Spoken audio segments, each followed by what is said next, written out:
juicy and wet. I don't even gangbang, pussy so good, make me throw up a set. That good kitty kitty, good kitty kitty, make it my pet.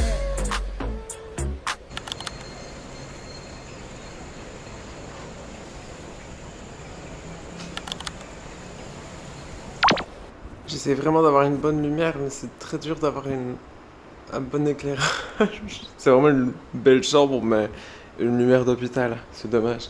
Alors, aujourd'hui on arrive à Ahmed, enfin ça fait 2 semaines tout court qu'on arrive à Bali, et 2 semaines que ma mère était avec nous. Là elle est partie hier, et on a juste pris 1 semaine en plus ici, pour guérir nos cœurs, soigner nos blessures, et partir de notre plein gré en fait. Parce que la dernière fois, ça a laissé des plaies ouvertes en fait. Donc vraiment, c'est vraiment pour ça qu'on est revenu à Spun Black. Et tout à l'heure, il s'est passé un truc vraiment mignon.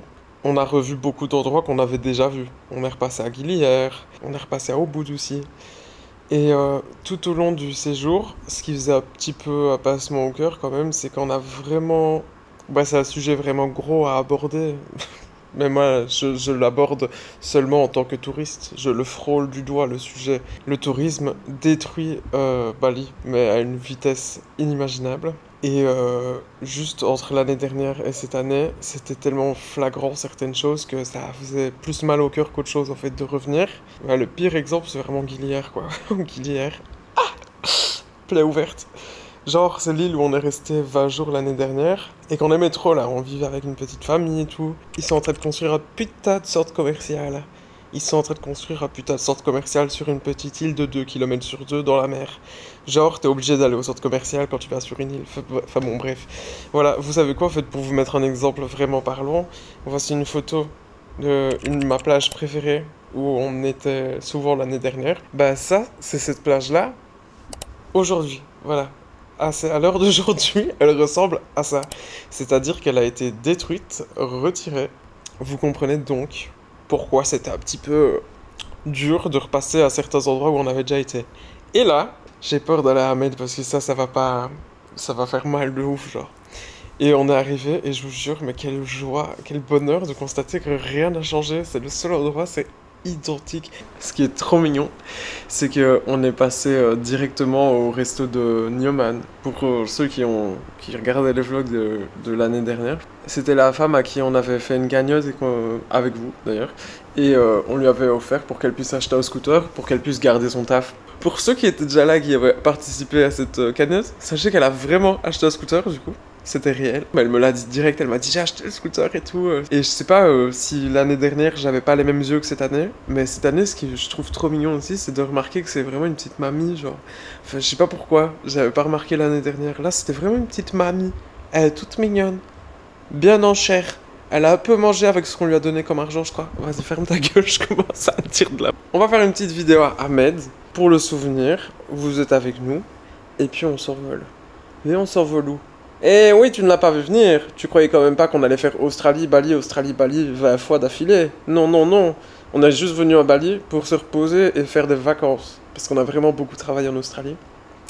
Et là, dans 7 jours, il y a le vrai voyage qui commence. Mais quand je dis vrai voyage, je dis vrai voyage. On va manger. Ouais. Bon, on va aller manger dans le resto de Nyoman. Je vais prendre la caméra avec.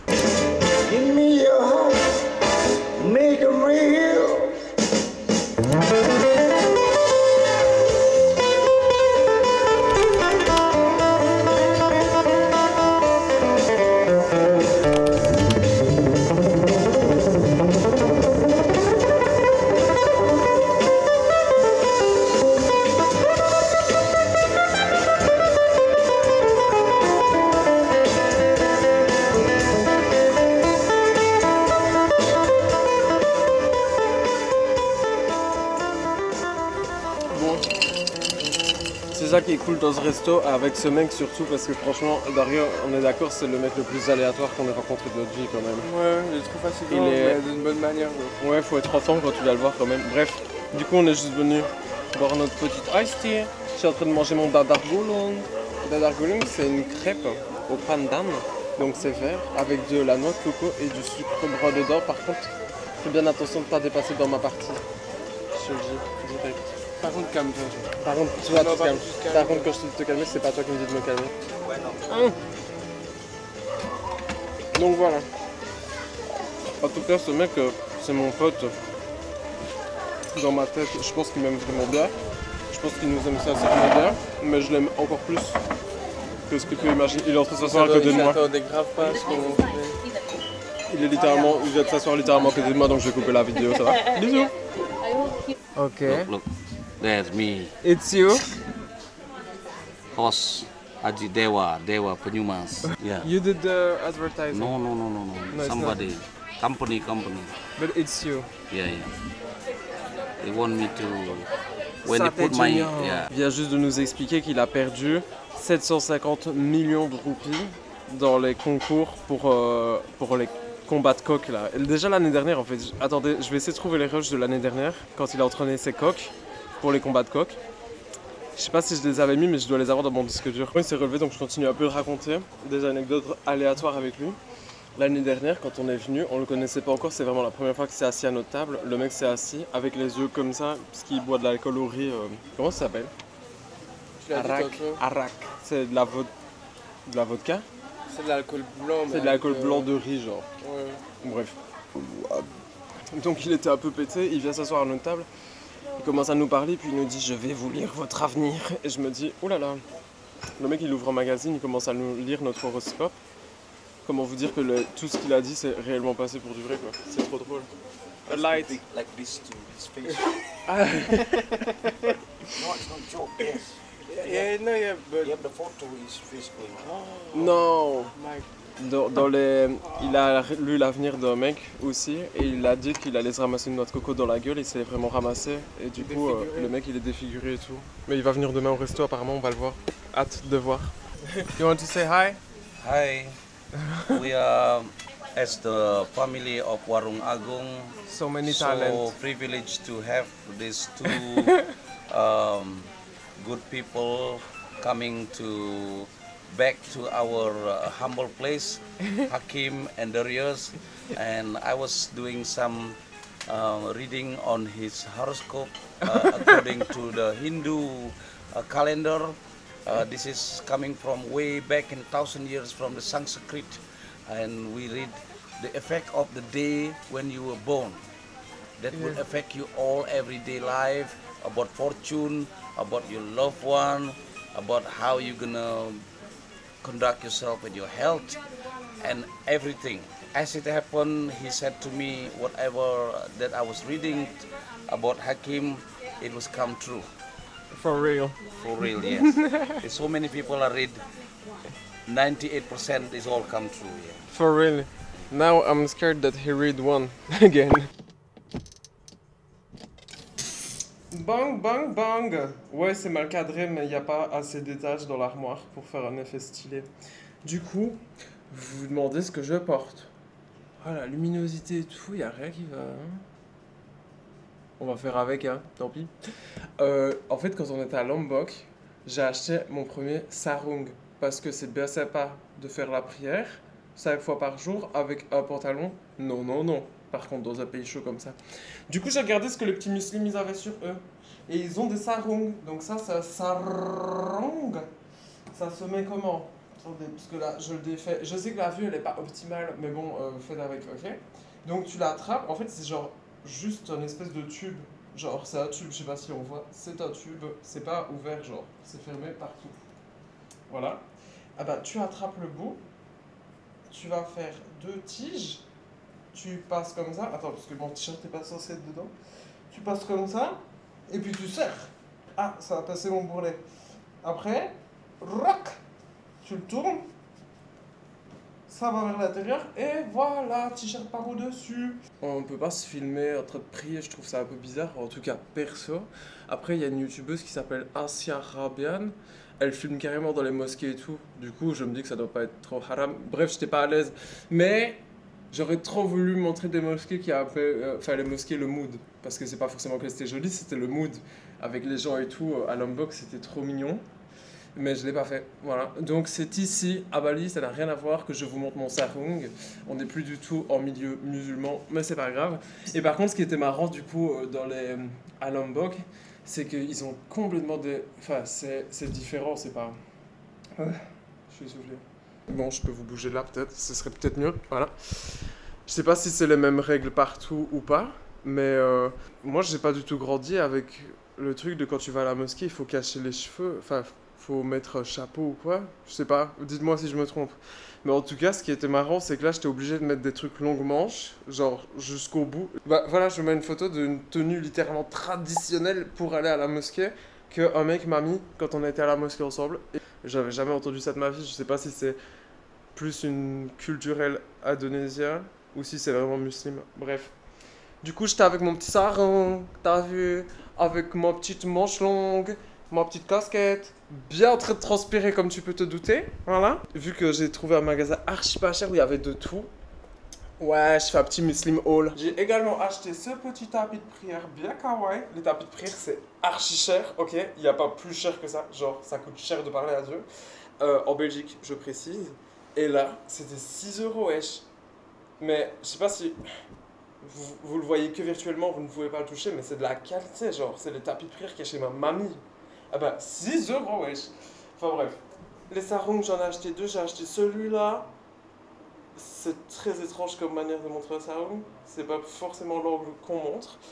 Et un autre pour Dario qui est plus rouge, mais qui est toujours emballé parce qu'apparemment, il n'apprécie pas mon cadeau. Oh, c'est dit. C'est dit. Toujours emballé, carrément, toujours dans le plastique, dans le sac. Voilà, depuis une semaine. Bref. Oula. Oula. Bon, cette vidéo pour le moment, c'est beaucoup ma gueule en train de parler. Donc, on va se dire à demain. À demain.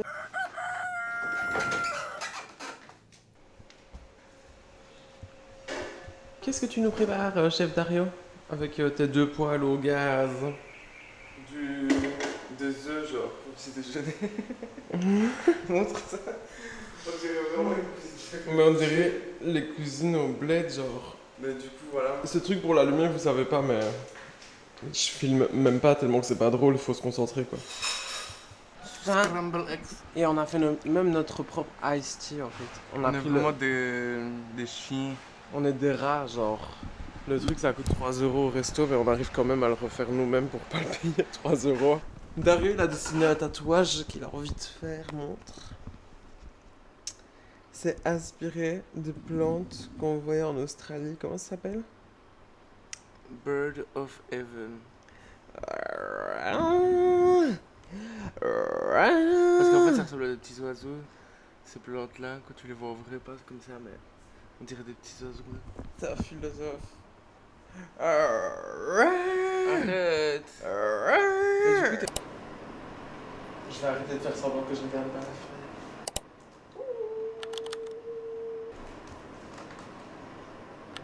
Qui suis-je? Moi-même, je ne sais plus. J'ai une petite migraine depuis ce matin qui ne passe pas. Donc, on est venu manger, dormir, faire une sieste. Et ça fait genre 2 heures qu'on regarde des vidéos de Spark Dice. Je sais pas pourquoi je le suis pas vraiment, mais une fois par an, comme ça, on me tape 10 vidéos d'affilée, genre. Et là, en fait, j'ai coupé mon ordi, mais j'entends toujours sa voix, genre. Comme si j'avais été au McDo et que j'entendais toujours le pip pip pip pip pip. Ben là, j'entends Spark Dice dans mon oreille. Je suis déguisé en moine parce que depuis la vue de mon balcon, je regarde le petit peuple et du coup j'ai l'impression de devenir un moine dans mon temple.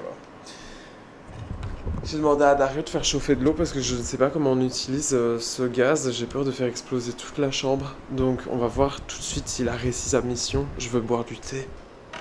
Bismillah. T'as réussi? Je vais le faire.